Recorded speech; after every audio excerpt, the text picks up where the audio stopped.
안녕하세요. 예수님의 기적 이야기. 우리에게 참 익숙하죠. 그런데 만약에 그 놀라운 기적들이 진짜 메시지가 아니라 훨씬 더 큰 진실을 가리키면 힌트였다면 어떨까요? 오늘 마가복음의 한 이야기를 통해서요. 그 안에 숨겨진 진짜 의미가 뭔지 한번 파헤쳐 보려고 합니다.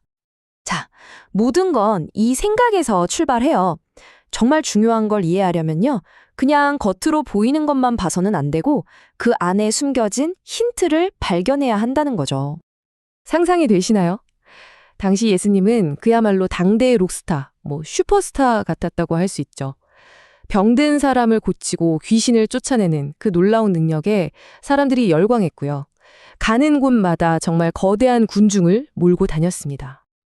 자, 그런데 오늘 우리가 들여다볼 이야기는요. 바로 이 엄청난 군중이 어쩌면 가장 중요한 단서를 놓치고 있었다고 말하는 것 같아요. 과연 그들이 놓친 건 뭘까요? 먼저 배경부터 좀 살펴볼까요? 무대는 가버나움이라는 작은 마을인데요. 예수님께서 돌아오셨다는 소문이 쫙 퍼진 거예요. 그러자 마을이 순식간에 기대와 흥분으로 들끓기 시작합니다. 근데 군중의 열광은 사실 내가 뭘 얻을 수 있을까 하는 기대감에서 온 거였죠. 병이 낫고, 일이 좀 잘 풀리고, 당장 내 눈앞의 문제가 해결되기를 바랐던 겁니다.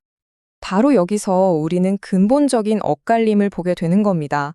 사람들은 현실적인 해결책을 원했지만 예수님은 하나님 나라라는 훨씬 더 깊은 진리를 가르치려고 하셨거든요. 바로 이 기대와 현실의 엄청난 간극, 이게 이 이야기의 핵심이라고 할 수 있겠습니다.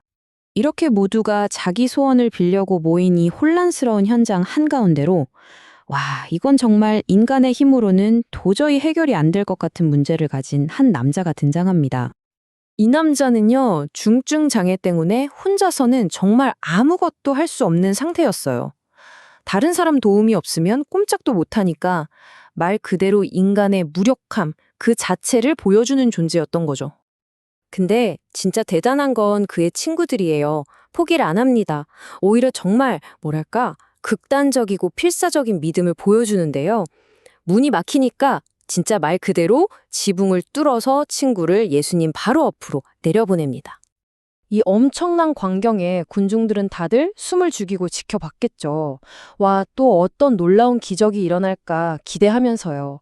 그런데 바로 그 순간 예수님은 모두의 예상을 완전히 깨버리는 행동을 하십니다. 예수님께서 이 남자의 마비된 몸이 아니라 그의 영혼을 먼저 보신 거예요. 그리고 선포하시죠. 내 죄가 용서받았다. 이 한마디가 이 이야기의 흐름을 완전히 바꿔놓습니다. 자, 이걸 듣고 있던 종교 지도자들 입장에선 이게 말이 안 되는 거죠. 신성 모독 그 자체였어요. 왜냐하면 그들이 믿는 신학에 따르면 죄를 용서할 수 있는 권한은 오직 하나님, 딱 한 분께만 있었기 때문입니다. 예수님은 그들의 이 소리 없는 비난을 정확히 꿰뚫어 보십니다. 그리고 이 논란이 한가운데로 정면으로 들어가시죠. 자, 이제 이 이야기의 가장 중요한 힌트가 드러날 무대가 마련된 겁니다. 여기서 예수님은 판을 완전히 뒤집는 질문을 하나 던지십니다. 이 질문 하나가요, 이야기 전체의 방향을 결정짓는 아주 결정적인 역할을 하게 돼요. 자, 이게 무슨 말이냐면요. 생각해 보세요. 눈에 보이지도 않는 죄사함을 선언하는 건 사실 말로는 누구든 할 수 있잖아요. 근데 눈에 딱 보이는 치유를 명령하는 건 차원이 다른 문제죠. 만약에 이 남자가 일어나지 못하면 어떻게 되겠어요?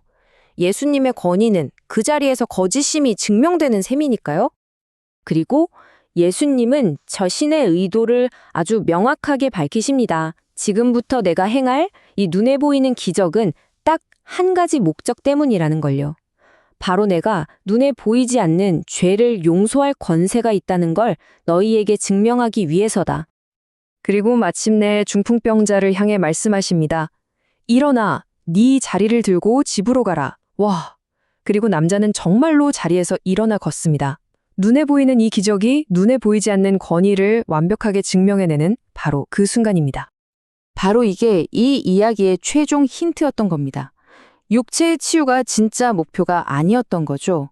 그건 단지 증거, 즉, 예수님께서 인간의 가장 근본적인 문제, 바로 죄의 문제를 해결할 수 있는 분이라는 걸 보여주는 힌트였을 뿐입니다. 남자가 일어나서 걸어 나가자 현장의 분위기는 완전히 뒤바뀝니다. 그저 신기해하던 흥분은 사라지고 뭔가 새로운 종류의 경외감이 그 자리를 가득 채우게 되죠. 사람들의 반응이 더이는 무슨 신기한 쇼를 보는 듯한 그런 흥분이 아니었던 거예요. 이건 차원이 다르다. 신적인 권능을 눈앞에서 직접 본 데서 오는 그런 깊은 경외심과 두려움으로 바뀐 거죠. 결국 이 이야기는 우리 각자의 믿음을 돌아보게 만드는 질문을 던집니다. 나는 과연 무언가를 얻기 위해, 그러니까 내 필요를 채우기 위해서 주님을 찾고 있는가? 아니면 그분이 누구이신지 그 존재 자체 때문에 그분을 따르고 있는가 하는 질문이죠. 자, 그래서 우리가 정말로 구하고 있는 건 뭘까요? 내 삶의 일시적인 문제 해결책인가요? 아니면 내 영혼의 가장 깊은 필요에 대한 근본적인 해답인가요? 오늘 이야기는 우리에게 분명한 힌트를 보여줬습니다. 이제 그 힌트를 보고 무엇을 선택할지는 바로 우리의 몫으로 남은 것 같습니다.